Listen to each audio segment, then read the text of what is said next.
Hello guys, நம்ம இன்றைக்கி என்ன பார்க்க போகிறோம்னா பாலக்கீரை கடையில் பருப்பு போட்டு வாங்க வீடியோக்குள்ளே போகலாம். ஸ்டவ் பற்ற வச்சு கடாயில் எண்ணெய் ஊற்றிருக்கேன். கொஞ்சம் ஜீரகம் போட்டுக்கிறேன்.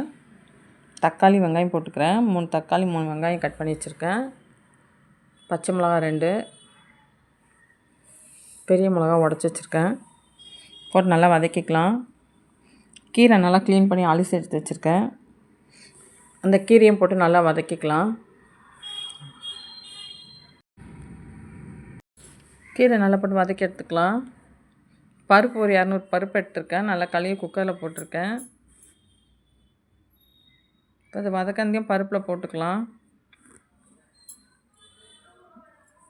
ஊற வச்சுருக்கேன் பருப்பு நல்லா கழுவிட்டு. கொஞ்சம் மஞ்சள் பொடி போட்டுக்கலாம் 1 ஸ்பூன். இப்போ வதக்கந்தெல்லாம் அந்த பருப்பில் கொட்டிக்கலாம். ஒரு 2 கிளாஸ் தண்ணி ஊற்றிக்கலாம்.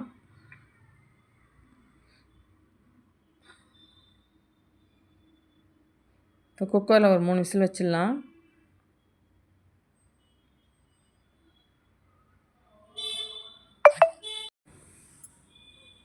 இந்த கீரை ரசம் சாதத்துக்கு காரக்குழம்புக்கு சூப்பராக இருக்கும். பிள்ளைங்களுக்கு இந்த மாதிரி பண்ணி கொடுங்க. பாலக்கீரை உடம்புக்கு ரொம்ப நல்லதுங்க.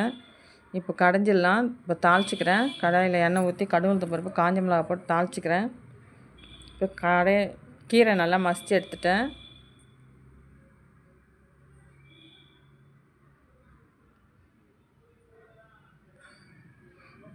தேவையான உப்பு போட்டுக்கிறேன் கீரைக்கு.